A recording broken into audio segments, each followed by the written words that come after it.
वंदे मातरम विद्यार्थियों, एक बार फिर से स्वागत है आपका अपने YouTube channel NCERT smart network पर। विद्यार्थियों, अपन 3.2 एक्सरसाइज के बारे में डिस्कस कर रहे थे।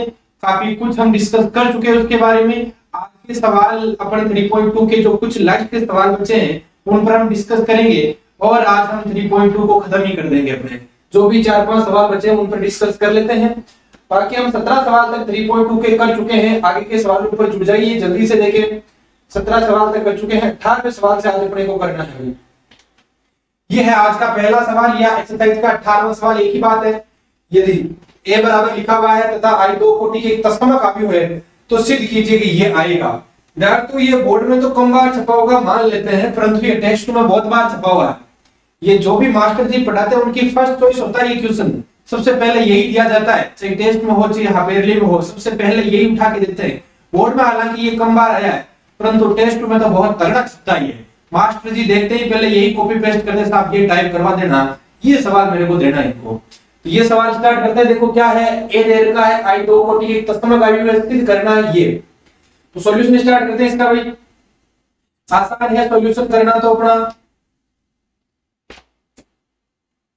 चलो सॉल्व करने के लिए इसको देखो क्या क्या चीजें दे रखी है। सबसे पहले तो दिया हुआ है, क्या है दिया है वो लिख लो आप। दिया है, क्या दिया हुआ है देखो, देखिए दिया है a बराबर मेरे को क्या दे रखा है भाई, 0 minus tan alpha by two, और इधर दे रखा है मेरे को टेन एल्फा बाई टू, और क्या दे रखा है मेरे को 0। ये मेरे को a दे रखा है। आई क्या दे रखा, आई कोटि दो का एक तस्मक आव्यूह है। कहने का मतलब आई बराबर क्या होने वाला है, 1 0 0 1। दो कोटि का कैसा आव्यूह है मेरे पास में, तत्समक आव्यूह, वो भी मैं लिख चुका हूं। अब मेरे को क्या ज्ञात करना है वो सोचो। देखिए आप तो क्या ज्ञात करना है मेरे को भाई, i प्लस ए बराबर ये प्रूव करना है। तो पहले तो देखो टू प्रूव लिख दो। क्या सिद्ध करना है, जो सिद्ध करना होता है वो पहले लिख दिया करो। i प्लस ए बराबर i minus A bracket, sorry matrix है, जब ब्रैकेट क्या है, मैट्रिक्स है अपने पास में। हाँ आगे क्या है, इसके तो ब्रैकेट है ही अपने पास में। मैट्रिक्स क्या है, cos alpha minus sine alpha, आगे क्या दे रखा अपने को साइन एल्फा, और क्या दे रखा है भाई cos एल्फा। ये अपने को मैट्रिक्स दे रखी है i plus A i minus A, और ये मैट्रिक्स। कहने का मतलब i प्लस ए बराबर ये आ जाना चाहिए। तो मैं साइड उठा लेता हूं। सबसे पहले कौन सी साइड ले लेते हैं अपन, LHS से डिस्कस कर लेते हैं। LHS साइड बोलो क्या है, i प्लस क्या लिखा हुआ है मेरे पास में a, i की वैल्यू बोलो कितनी है, 1 0 0 1। a की वैल्यू बोलो कितनी है मेरे पास में, a की वैल्यू दे रखी या मैंने वापस लिख ली 0 माइनस का टेन एल्फा बाई टू, और यहां पर बात करें तो यहां पर कितना है टेन एल्फा बाई टू, और यहां बोले तो कितना है मेरे पास में 0। ये मैंने लिखी है a की वैल्यू। अब इन दोनों को मैं जोड़ देता हूं तो i प्लस ए मेरे पास में क्या आने वाला है सोचो, एक में 0 जुड़ा 1 बना, 0 माइनस का ये टेन एल्फा बाई टू हो गया अपने पास में, फिर 0 ये टेन एल्फा बाई टू हो गया मेरे पास में, और लास्ट में अगर मैं 1 और 0 जोड़ूं तो क्या बन चुका है मेरे पास में 1। ये कौन सी साइड आ चुकी है विद्यार्थियों, लेफ्ट हैंड साइड। अब अपने को कौन सी साइड लानी है, राइट हैंड साइड, और राइट हैंड साइड भी इसके बराबर आ गई तो अपना सवाल आसान हो जाएगा। तो स्टार्ट करते हैं इसका RHS। RHS कैसे ज्ञात करेंगे देखो, देखो चलो RHS पर आ जाते हैं। RHS टेक RHS, उसमें हमने क्या टेक लिया था LHS, यहां पर क्या ले रहे हैं RHS, take LHS, take RHS। चलो RHS बोलो क्या है, i माइनस ए ब्रैकेट, और फिर मैट्रिक्स है क्या है cos एल्फा माइनस का sin एल्फा, और फिर क्या लिख रखा है sin एल्फा, और अपने को क्या लिख रखा है भाई cos एल्फा। बिल्कुल साफ सुथरे लिख रहे ताकि आपको आराम से दिखे। अब मेरे को इसको सोल्व करके कैसे ही करके ये उत्तर आ गया तो अपना काम ठीक है। तो स्टार्ट करें। सबसे पहले तो जो जो वैल्यू दे रखी है, विद्यार्थी गणित यही कहती है कि जो जो वैल्यू दे रखी है वो वैल्यू पुट करते जाओ, आप उत्तर अपना पाएंगे। आपके पास में वैल्यू रखो, उत्तर आते जाएंगे, कोई तकलीफ वाली बात नहीं होगी। तो वैल्यू रख रहे हैं तो उत्तर आ रहे हैं कि नहीं आ रहे वो डिसाइड कर लेते हैं अपन। आई की जगह तो रखो, आई की वैल्यू मैंने क्या सोच रखी है 2/2 की इकाई आव्यूह, तो लिखो 1 0 0 1 रख दी। इंप्लाइज दिखाते हैं ये कर रहे होते हैं। हाँ माइनस ए की वैल्यू बोलो भाई क्या है, ए की वैल्यू ये रही अपने पास में क्या है 0 माइनस का tan alpha by two, minus tan alpha by two, इधर क्या मेरे पास में टेन एल्फा बाई टू, और फिर मेरे पास में इधर क्या है भाई, 0 है। वैल्यू रख चुका हूं मैं किसकी, i माइनस ए की वैल्यू आ चुकी है। ये तो इसके तो ब्रैकेट है, चलो मैं ब्रैकेट बना देता हूं, छोटा बड़ा कोई भी बना सकते हो आप। हाँ, आगे क्या है अपने पास में, ये मैट्रिक्स बना रखी है, क्या है वो matrix, cos alpha minus sin alpha, फिर क्या है sin अल्फा, और मेरे पास में क्या है भाई cos अल्फा। चलो भाई, तो आगे सॉल्व करने के लिए पहले तो इन दोनों की बाकी कर लेता हूं, फिर एक मैट्रिक्स बनेगी, वो मैट्रिक्स इस मैट्रिक्स से क्या होने वाली है भाई, गुणा। तो स्टार्ट करते हैं, पहले तो बाकी करो, देखिए इसकी क्या आएगा, माइनस, देखो देखिए 1 माइनस 0 क्या आने वाला, 1, 0 माइनस माइनस 1 प्लस क्या हो चुका है, tan अल्फा बाई 2 हो चुका है, 0 ये माइनस tan अल्फा बाई 2 आ चुका है मेरे पास में। और फिर मैं बात करूं तो 1 और ये 1 आ गया, 1 माइनस 0। आगे वाली मैट्रिक्स है, जैसे टिक दो, क्या है मेरे पास में आगे वाले मैट्रिक्स को बताओ, देखें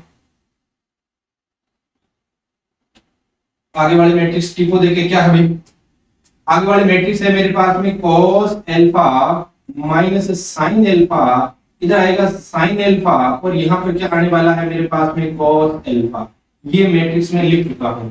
अब अपना काम क्या होगा, इन दोनों मैट्रिक्स को गुणा करना, और गुणा करने के बाद में जो उत्तर आएंगे वो मेरे पास में इस LHS के बराबर आना चाहिए। तो अब दिमाग लगाओ कि उत्तर जो LHS में आ रहे हैं ना, वो तो पूरे tan अल्फा बाई 2 में आ रहे हैं, tan alpha by 2 tan alpha by 2 एक है।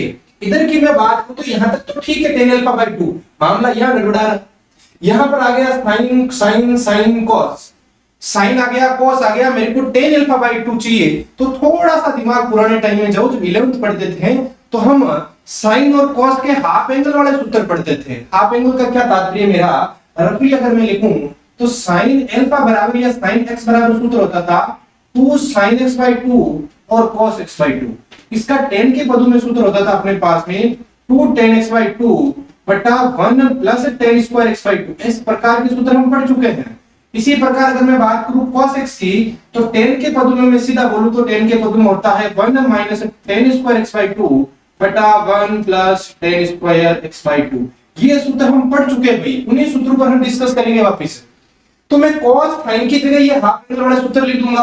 हाफ एंगल मतलब x की जगह आज कौन बैठेगा, अल्फा बाई 2, अल्फा बाई 2 बैठ गया। फिर ये दोनों मैट्रिक्स होगी गुणा, तो उत्तर जो भी आएगा अपने पास में किस में आने वाले हैं, अल्फा बाई 2 में। तो चलो स्टार्ट करते हैं, इसको तो छेड़ना ही नहीं अपने को। 1 tan अल्फा बाई 2, इधर मैं लिख रहा हूं माइनस tan अल्फा बाई 2, और इधर लिख रहा हूं 1। चलो फिर इधर काम कर लेते हैं अपना। cos अल्फा बाई 2 की जगह सूत्र बोलो 1 minus tan square alpha by 2 बटा 1 plus tan square alpha by 2 हो जाएगा। आगे चलो, माइनस का चिन्ह है, ये रहा माइनस 2 tan अल्फा बाई 2 बटा में 1 plus tan square alpha by 2 हो जाएगा मेरे पास में। यहां बोलो साइन की जगह वापिस 2 tan अल्फा बाई 2 बटा में 1 plus tan square alpha by 2, कोई दिक्कत नहीं। फिर आ जाओ cos में, तो 1 minus tan square alpha by 2 बटा 1 plus tan square alpha by 2। ये हो चुके हैं अपने पास में भाई sin अल्फा और cos अल्फा के हाफ एंगल वाले tan के पदों में सूत्र। यहां तक तो कोई तकलीफ नहीं है, चाहो तो आप चूंकि लगा के यहाँ साइड में लिख सकते हो, यहाँ पर लगा सकते हो आप, चूंकि यहाँ के लिए है, चूंकि लगा सकते हो sin अल्फा बराबर 2 tan अल्फा बाई 2 बटा 1 plus tan square alpha by 2 सूत्र होता है अपने पास में। इसी प्रकार cos अल्फा बराबर लिख सकते हो आप 1 minus tan square alpha by 2 बटा 1 plus tan square alpha by 2 सूत्र लिख सकते हो ये आप। आगे की कड़ी में अगर मैं बात करूं सवाल की, ये तो मिटा देते अपने काम की नहीं है। हाँ, अब अपने को सवाल में क्या करना है वो सोचना है। अब अपने को क्या करना है भाई, ये मैट्रिक्स को क्या करना है, गुणा, सॉल्व करना है। उत्तर ये आ गए तो काम ठीक है, तो सॉल्व कर लेते हैं इनको। देखिए उत्तर ये आ रहे कि नहीं आ रहे, एक बार थोड़ा इसको ऊपर शिफ्ट कर देते हैं ताकि अपना और कैलकुलेशन कर सके, जगह मिल जाए अपने को। चलो ठीक है, शिफ्ट कर दिया ऊपर।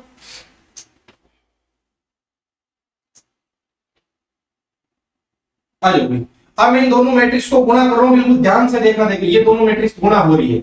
हाँ, एक थोड़ी बड़ी बना लेते हैं मैट्रिक्स को ताकि अपनी कैलकुलेशन पूरी आ जाए। ये थोड़ी बड़ी बना ली मैट्रिक्स, क्या पता इसमें भी नहीं आए तो और बड़ी कर लेंगे।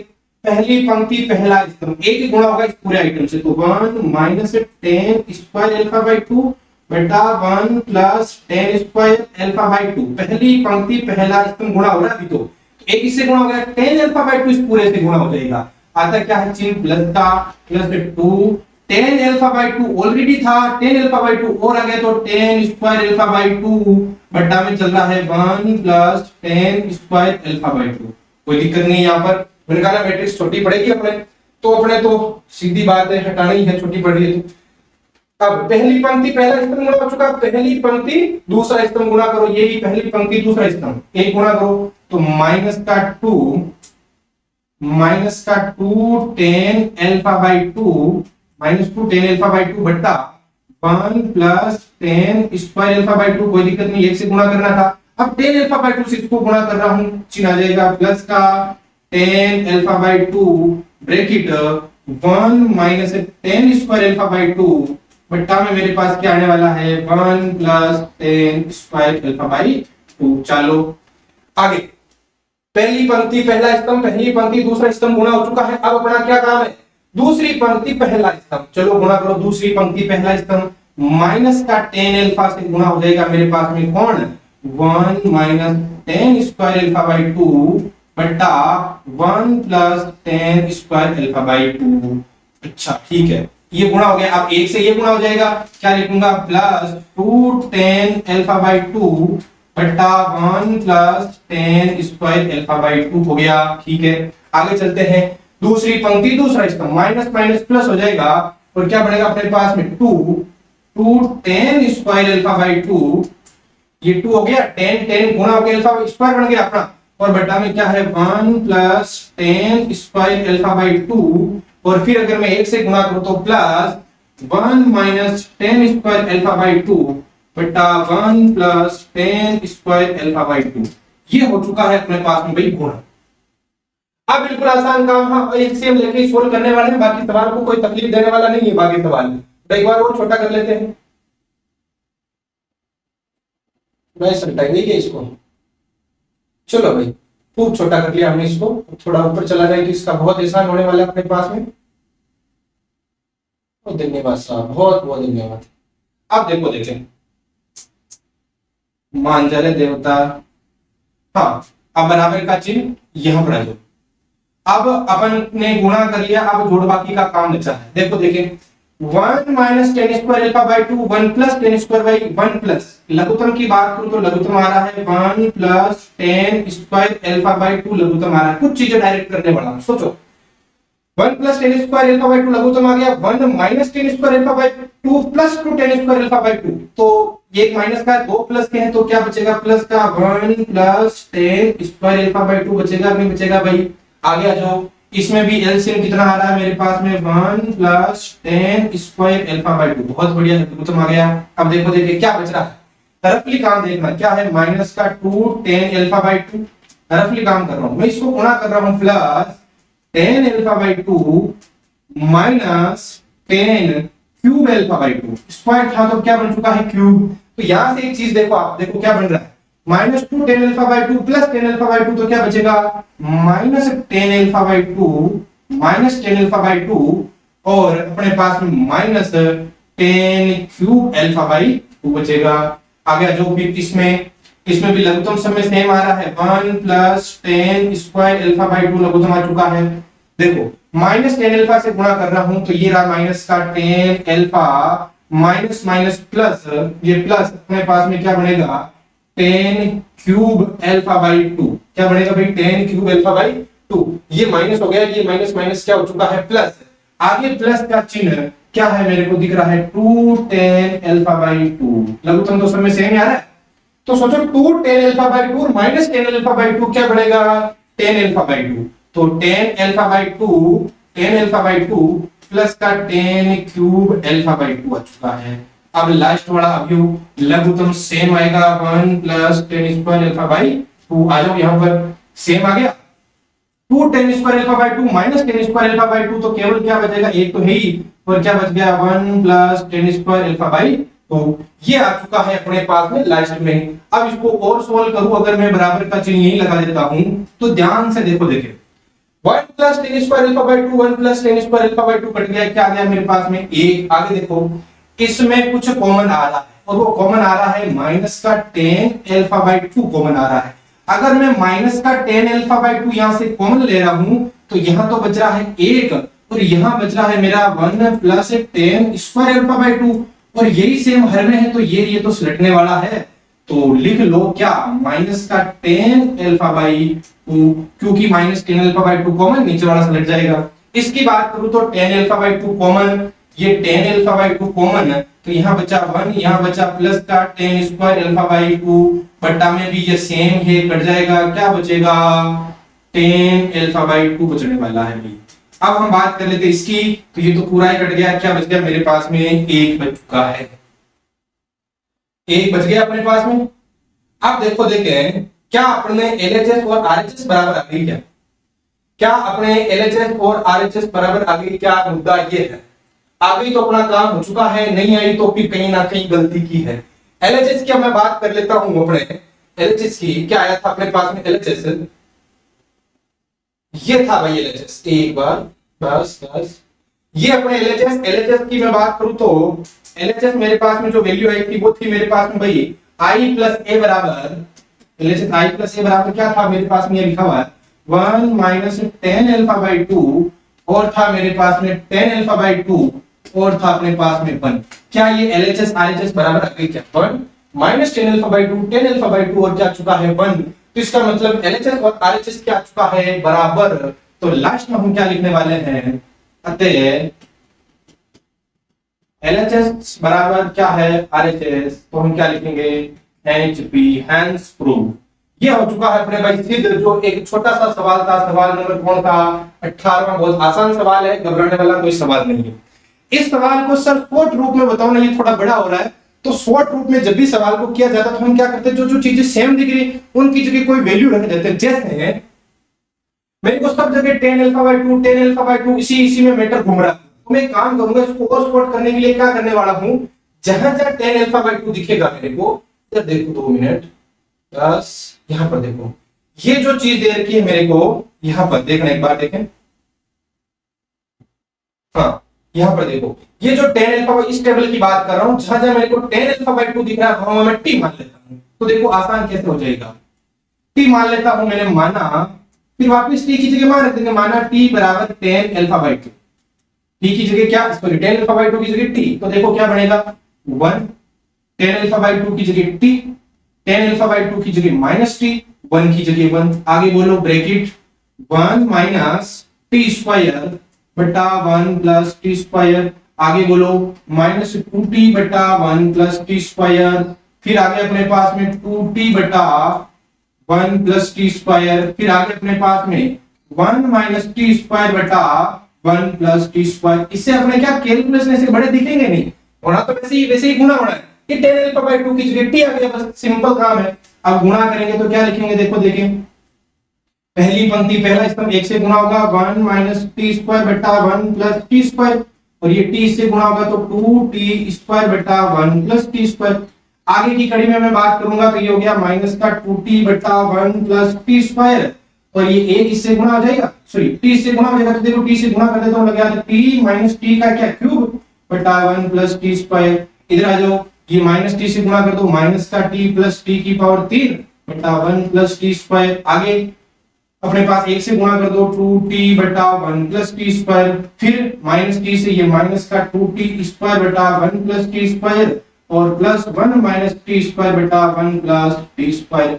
जोड़ बाकी कर लो, यहां से देखें 1 प्लस टी स्क्वायर लघुत्तम आएगा, 1 minus T square plus 2t square, तो प्लस का टी स्क्वायर क्या बचेगा 1 plus T square, 1 plus T square से लग गया 1 आ गया, माइनस का 2t minus 2t plus t minus t cube बटा में 1 प्लस टी स्क्वायर। तो सोचो माइनस 2t प्लस t क्या होता है, माइनस का t माइनस t क्यूब आ गया, और 1 प्लस क्या आ गया t क्यूब t स्क्वायर आ गया, इसमें कॉमन आ रहा है माइनस का t, बच रहा है 1 प्लस टी स्क्वायर, और ऑलरेडी बटा में है 1 प्लस टी स्क्वायर, ये कटेगा क्या बचेगा माइनस का t बचेगा। इस पर आ जाओ 1 plus T square LCM minus 2t plus 2t, ये बच गया अपने पास t प्लस t का क्यूब बटा 1 प्लस टी स्क्वायर, फिर कॉमन आया t, कट गया, क्या बच गया ओनली t बच गया। और यहां की अगर मैं बात करूं तो मेरे पास में क्या है 1 प्लस टी स्क्वायर एलसीएम आएगा, 1 प्लस टी स्क्वायर एलसीएम आती है, अपन क्या लिखने वाले हैं, सॉरी यहां पर कैलकुलेशन देखना थोड़ी, माइनस टी 2t ये प्लस 2t स्क्वायर होगी ना। अब देखो तो 2t² माइनस t² क्या बचेगा मेरे पास में, t² और प्लस में 1, ऑलरेडी 1 प्लस t² बटा में है, कट जाएगा, क्या बचेगा मेरे पास में 1 बचने वाला है। तो इसको अगर आप t मान के भी करोगे ना तो कोई दिक्कत वाली बात नहीं है, उत्तर वही आने है। तो अब मैं क्या करूंगा, t का मान रख दूंगा। क्या करेंगे, t का मान रखने पर, t का मान रखने पर ये छोटा दिख रहा है, बाकी गुणा वैसे ये 1 हो गया, माइनस tan α/2 हो गया, यहाँ पर tan α/2 हो गया, तो यहाँ पर मेरा क्या होने वाला है 1। ये उस प्रकार से छोटा हो सकता है सवाल भाई, तो ध्यान रखना सवाल तो होगा वही अपने पास, बस छोटा हुआ है। तो मैं इसको पार्टीशन में डिवाइड कर देता हूं ताकि आपको और क्लियर हो जाए कि टी मानने वाला अपने पास में सवाल कहां है। तो देखिए ये जो टी मान के हमने सवाल किया वो कुछ इस तरह का है भैया। यहाँ पर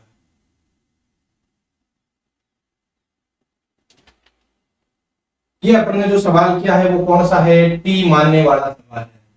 यह हमने माना है t बराबर tan α/2, फिर i प्लस a बराबर 3 है, ये चेंज हो जाएगा कौन सा, अपने पास में जो गुणा था वो चेंज हो गया। ये कब चेंज करना है आपको, जब दोनों सूत्र लगा दो, cos α/2 के वो सूत्र लगा दो, तब की बात है, ध्यान रखना भैया ना।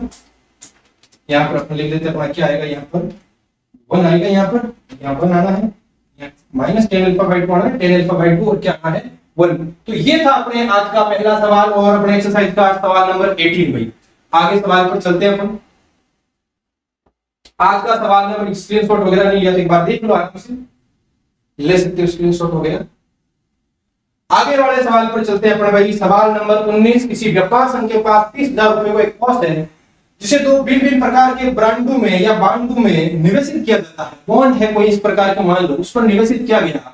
प्रथम बांड पर 5% वार्षिक ब्याज और द्वितीय बांड पर 7% वार्षिक ब्याज प्राप्त होता है।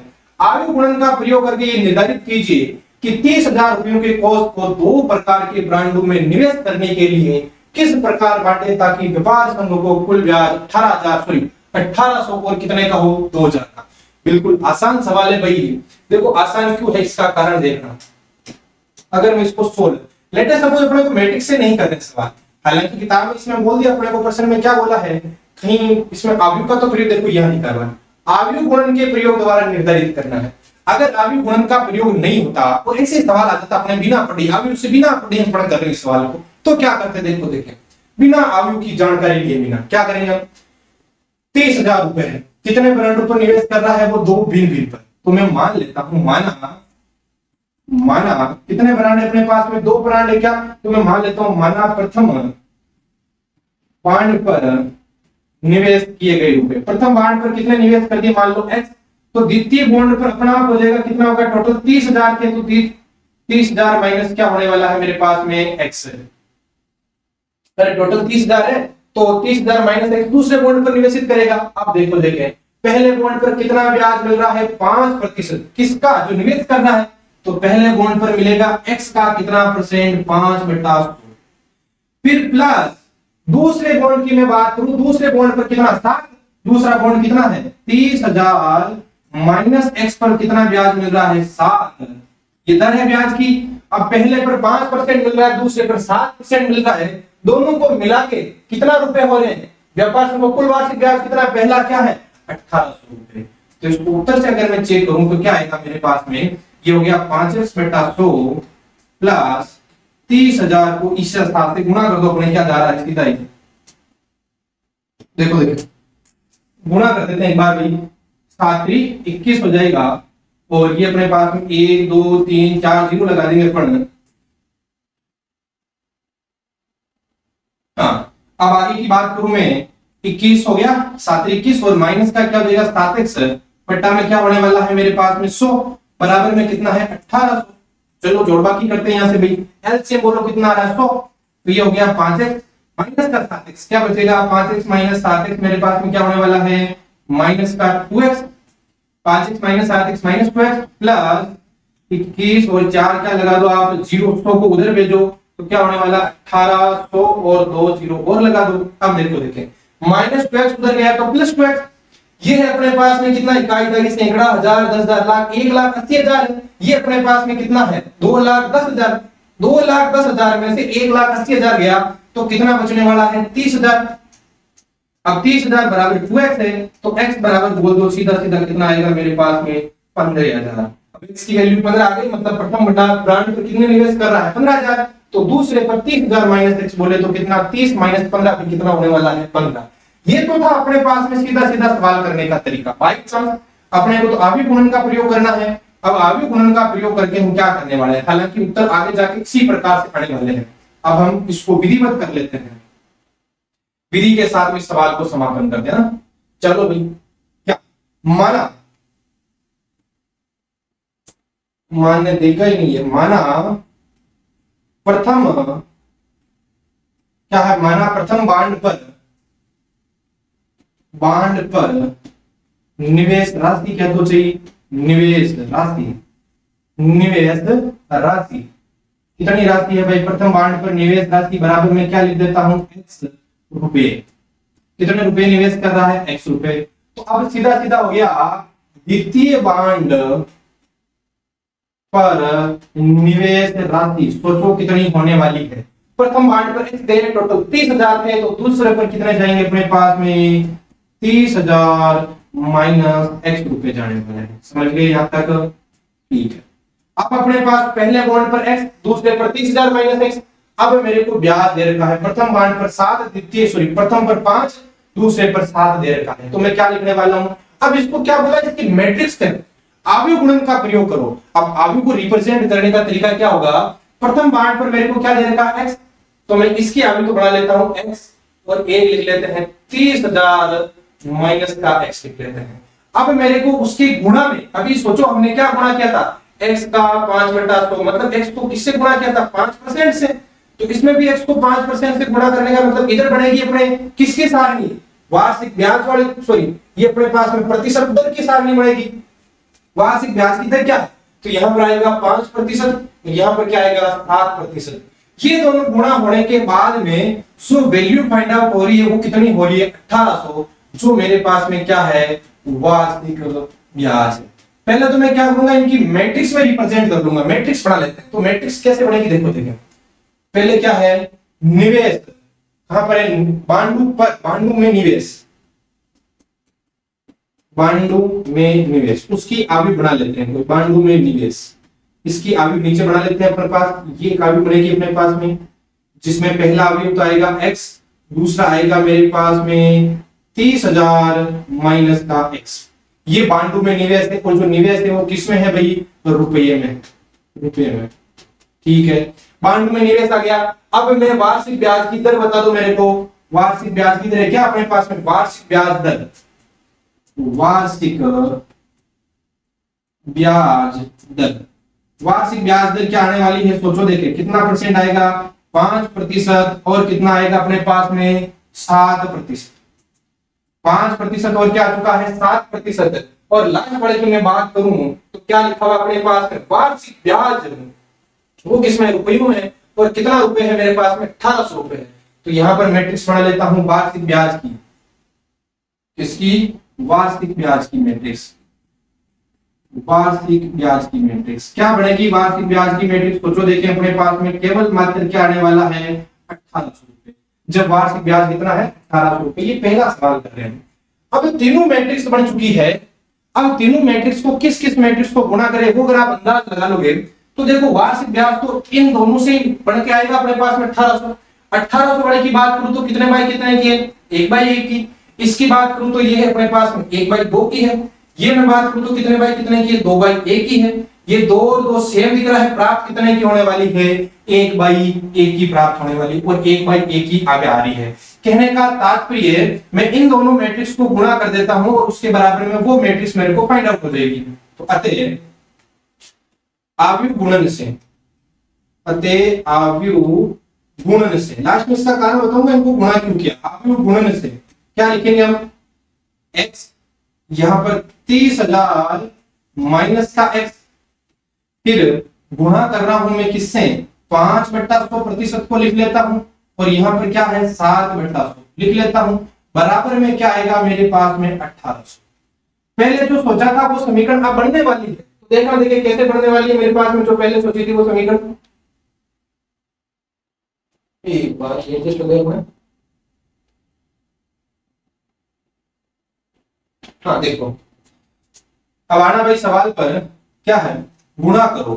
गुणा करूंगा तो पहली पंक्ति पहला स्तंभ x इनसे गुणा होगा, किससे गुणा होगा, पहली पंक्ति पहला स्तंभ, क्या लिखूंगा, x इंटू 5/100, पहली पंक्ति पहला स्तंभ, पहला पहला भी होगा, ये इससे गुणा होगा, plus 30,000 into, sorry 30,000 minus x भी लिखना अपने को, 30,000 माइनस एक्स गुणा आएगा मेरे पास में 7/100, ये गुणा हो चुका है, मैट्रिक्स बन चुकी है इधर, और बराबर में कितना चलता है मेरे पास में 1800।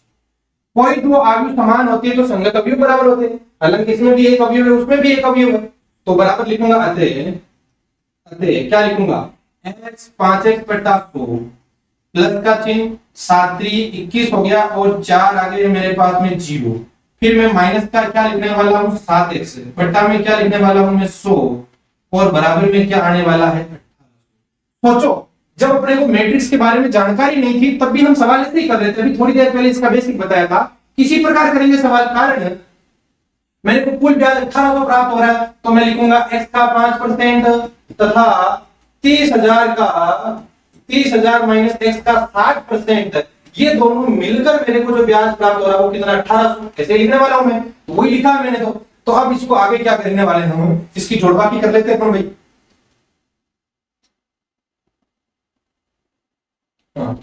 जोड़बाकी कर लेते हैं कि इसकी जोड़बाकी क्या आने वाली है, सीधी सीधी जोड़बाकी, अतः ये 100 लघुत्तम आ गया, ये हो गया 5x प्लस 2,10,000 है ये अपने पास में, सॉरी यहां पर आएगी 2,10,000 है, माइनस का अपने पास में कितना है 7x है, बराबर कितना है 1800 है, 1800 आ गया। अब 100 को उधर शिफ्ट करो, तो 100 को उधर शिफ्ट करने पर क्या आने वाला है अपने पास में, भेजो देखिए 100 को उधर, तो आएगा 5x माइनस 7x हो गया माइनस का 2x, प्लस का चिन्ह 210 हो चुका है। उसके बाद में 100 को उधर शिफ्ट किया तो अपने पास में 1800 तो थे, 1 0 लिखता 18, एक और लगाते 1,80,000, 1,80,000 बन चुका है, 1,80,000 इधर लाओ, 2x को उधर ले जाओ, 2x माइनस का उधर गया तो प्लस का 2x हो गया, 180 इधर आया, 2 1 10 में से 180 गया तो कितना बच गया 30,000। अब तो x बराबर बोल दो कितना आएगा 30,000 बटा 2,000, सॉरी 2 कितना आने, सॉरी 2 अपने पास में 15,000 आएगा, 30,000 बटा 2 कितना आना है 15,000। तो ये था अपने पास में 19वें सवाल का पहला सवाल, जिसको मैट्रिक्स गुणन के रूप में चेक करना था। इसके अगर मैं बात करूं दूसरे सवाल की, तो ये HW लगा के लिख लो, क्या करना है, केवल और केवल जो 1800 उसकी जगह कितना लिखना आपको 2,000, बाकी कुछ नहीं करना इस सवाल में। तो ये अपने 19वां सवाल कर चुके हैं भाई। आगे सवाल की बात कर ले, सवाल नंबर 20, किसी स्कूल में पुस्तकों की दुकान में अपने पास में सत्यदेव की कुछ एक पुस्तकालय है, या दुकान बोल दो 10 दर्जन रसायन विज्ञान की, 8 दर्जन भौतिक विज्ञान की तथा 10 दर्जन अर्थशास्त्र की पुस्तकें, पुस्तकों का बिक्री मूल्य भी दे रखा है। आयु बीजगणित का प्रयोग करके सभी पुस्तकों को बेचने की क्या दुकान को अपने को कितनी धनराशि प्राप्त होती, वो ज्ञात करनी। तो स्टार्ट करते हैं सबसे पहले, देखें बताओ, देखें क्या अपने पास में रसायन विज्ञान की कुल पुस्तकें, रसायन बोले तो भाई आपके केमिस्ट्री, रसायन विज्ञान की कुल पुस्तकें, सबसे पहले रसायन विज्ञान की बात कर रही है, रसायन विज्ञान की कुल पुस्तकें, सवाल मैथ में, परंतु मैथ की किताबें दी नहीं इसने। रसायन विज्ञान की कुल पुस्तकों की अगर मैं बात करूं तो कितनी है, 10 दर्जन है, एक दर्जन में कितना होता है भाई 12 होता है, तो 10 इंटू 12 बोले तो 10 इंटू 12 बोले तो 12 और क्या जाएगा 0, 120।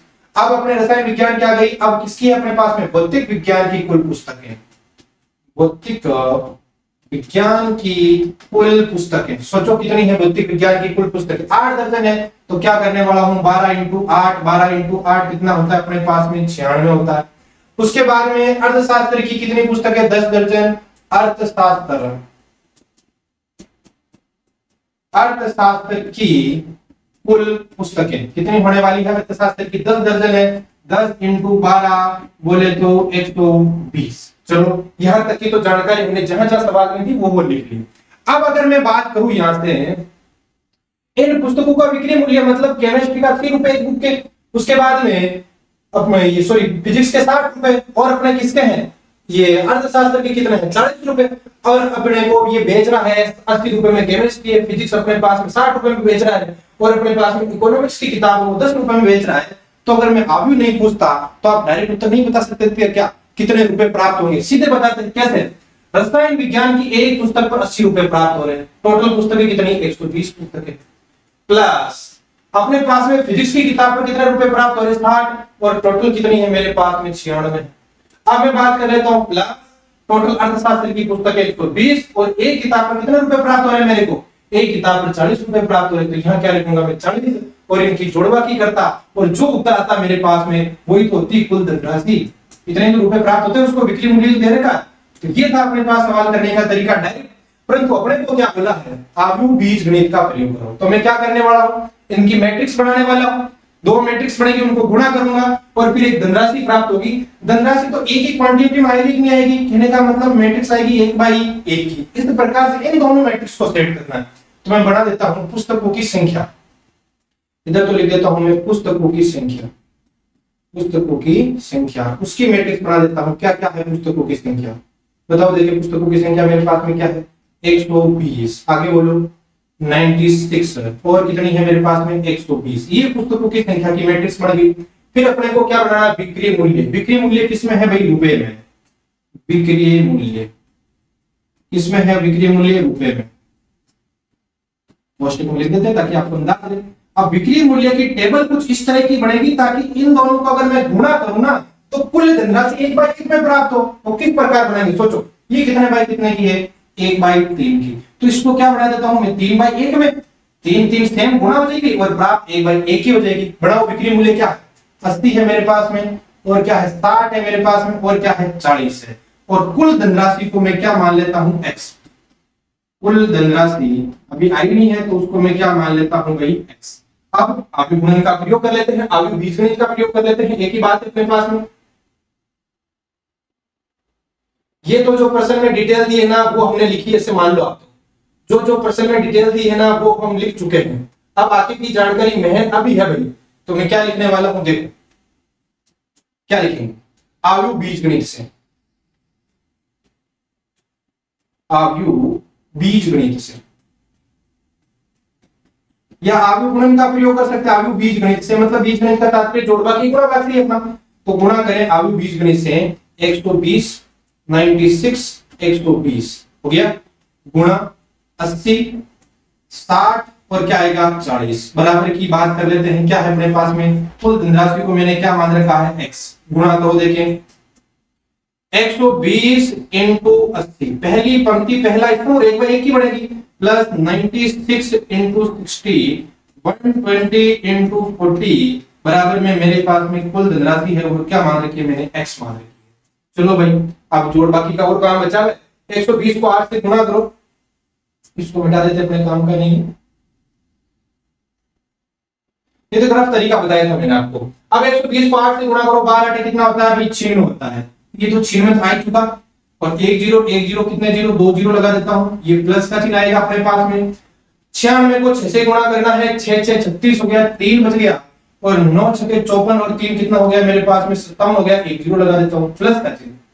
अब 120 को 4 से गुणा करना, वरना 12 को 4 से गुणा कर दो, 12 को कितना होता है 48 होता है, 12 चौक 48 हो गया, और 2 जीरो लगा दो, ये 2 जीरो आ गया। बराबर में अपने पास में क्या है x है, जो कि कुल क्या है धनराशि है। अब जोड़ने का काम बचा हुआ है, इनको जोड़ दोगे वो किसके बराबर आ जाएगा अपने पास में x के बराबर। 0 0 0 दिख रहा है मेरे को, क्या लिख देता हूं मैं 0 0 दिख रहा है, 6 दिख रहा है, 0 दिख रहा है, तो क्या लिख देता हूं मैं 6 लिख देता हूं। उसके बाद में 8 8 7 15 15 6 कितना होता है अपने पास में 21 होता है, 2 बच गया, 4 2 6 6 5 11 11 अपने पास में 9 कितना हो गया है भाई 20 हो गया है। इसके बराबर में क्या चलता है x। तो अतः कुल धनराशि कितनी आ चुकी है मेरे पास में 20,160 रुपए। दुकान वाला इतने रुपए बांट लेगा, कुल धनराशि 20,160 रुपए है। जोड़बा के एक बार वापस देख लेना, कहीं मिस्टेक हो जाए तो 0 0 0 आ रहा है, यहाँ पर 6 दिख रहा है मेरे को, 8 7 15 हो गया, 15 और 6 21 हो गया, 1 हो गया, 2 हो गया, 4 2 6 हो गया, 6 6 5 11 हो गया, 11 और 9 अपने पास में कितना हो गया है भाई 20। तो कुल धनराशि 20,160। ये सवाल भी आप टीप सकते हो, अच्छा सवाल है 20 में। आगे के सवाल पर डिस्कस कर लेते हैं अपन। 21वां और 22वां सवाल बिल्कुल आसान सवाल है। मान लीजिए x y z w तथा p क्रम से कोटियां दे रखी है, इनके अलग अलग, और इसमें दो सवाल है, 21 नंबर और 22 नंबर। पहला सवाल है py प्लस wy परिभाषित होने के लिए n k और p का क्या प्रतिबिंब होगा। दूसरा n बराबर p है तो आयु 7x - 5z की कोटि क्या हुई। तो सबसे पहले हम 21वां सवाल उठाते हैं इसका। 21वां सवाल देखो, 21वां सवाल क्या क्या है देखो। py प्लस wy कीजिए, तो मैं पहले तो लिख लेता हूं p की कोटि, सबकी कोटियां लिख लो एक बार ताकि अपना काम आसान हो जाए।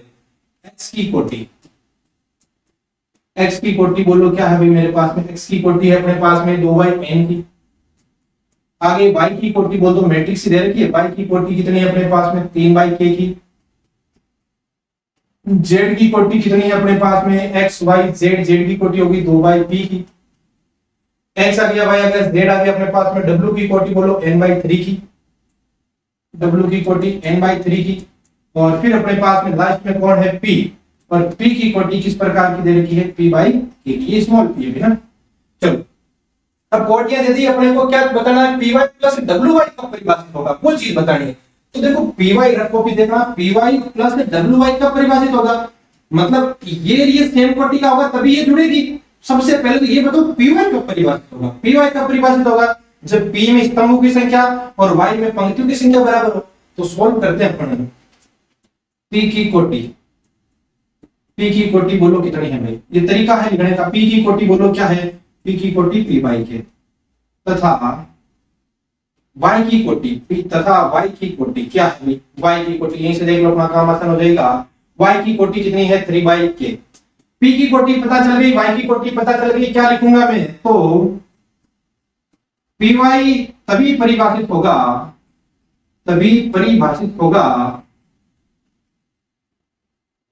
जब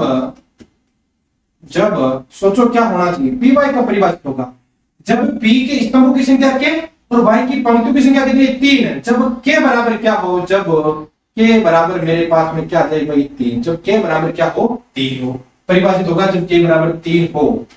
अब चलो ठीक है, k बराबर 3 तो हो गया, तो एक चीज बताओ, k बराबर 3 आ चुका है, py तब परिभाषित होगा, py परिभाषित होने पर py कितने बाय कितने की मैट्रिक्स आएगी। p की कोटि नीचे लिख रहा हूं मैं, बोलो p की कोटि कितनी है मेरे पास में, p/k की है। y की कोटि क्या है मेरे पास में 3/k की है। ये दोनों बराबर होंगे तो py परिभाषित हो जाएगा, बहुत बढ़िया बात है। साथ साथ में प्राप्त कितने बाय कितने की होगी, p/k की। तो मैं क्या लिखूंगा, वो तथा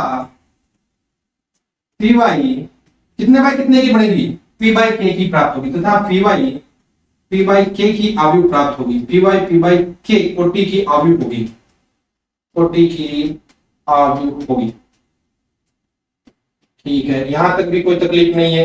अब आगे चलते हैं, अपने py का मामला बैठ गया, अपने को क्या चाहिए और wy। तो wy में जानकारी लिखो, w की कोटि, w मैट्रिक्स की कोटि क्या है बताओ, देखिए w मैट्रिक्स की कोटि क्या है n/3 तथा w की कोटि आ गई। आगे क्या पूछा है, y की कोटि तथा y की कोटि लिखो। y की कोटि क्या है भाई अपने पास में 3/k। तो बताओ परिभाषित, अतः wy परिभाषित है क्या, w की कोटि बोलो n/k 3 है, ये w की है, और ये y की कोटि क्या है 3/k है। क्या ये दोनों बराबर है, 3 3 तो बराबर होते हैं। प्राप्त कितने बाय कितने की होगी, n/k की। तो मैं क्या लिखूंगा, wy परिभाषित है, wy तो परिभाषित है, तथा wy की कोटि बोलो क्या है, wy की कोटि क्या आ जाएगी मेरे पास में, परिभाषित हुआ 3/3 n/k क्या आ जाएगी, wy की कोटि n/k होगी। ठीक है, n/k होगी। अच्छा यहां तक भी ठीक था ना।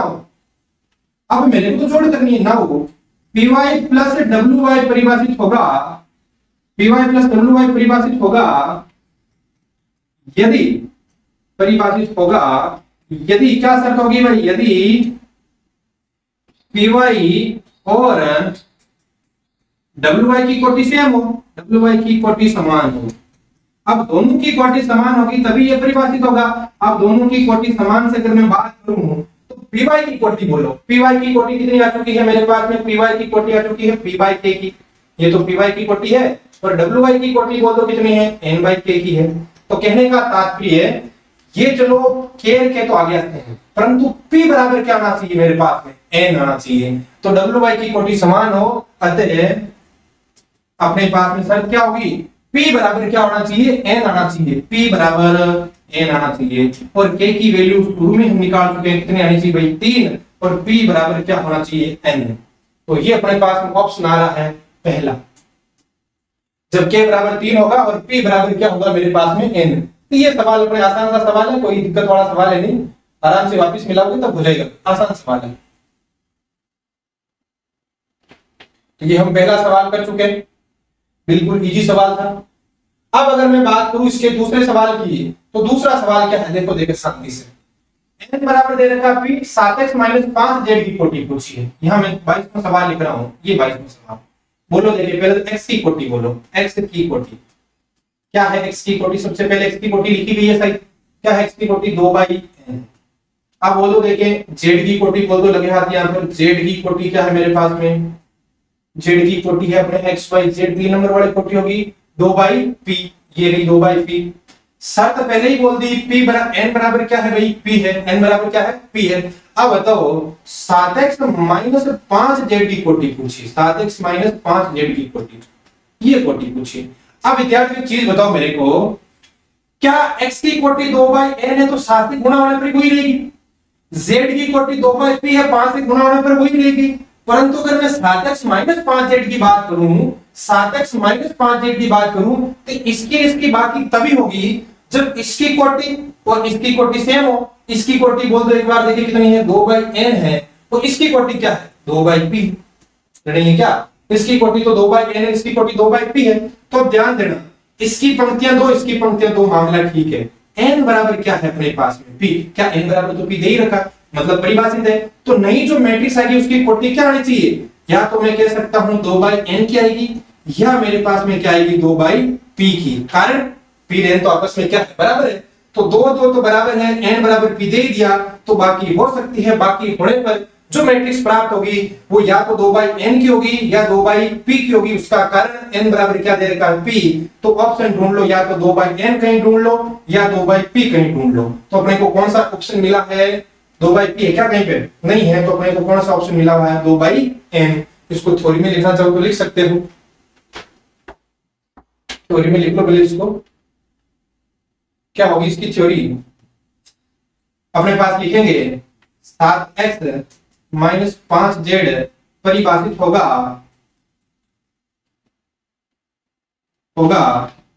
यदि x की कोटि, अब 7 से गुणा कर दिया उससे तो क्या मतलब, अपने कोटि तो सेम रहेगी x की, यदि x की कोटि तथा अपने पास में किसकी कोटि तथा z की कोटि समान हो,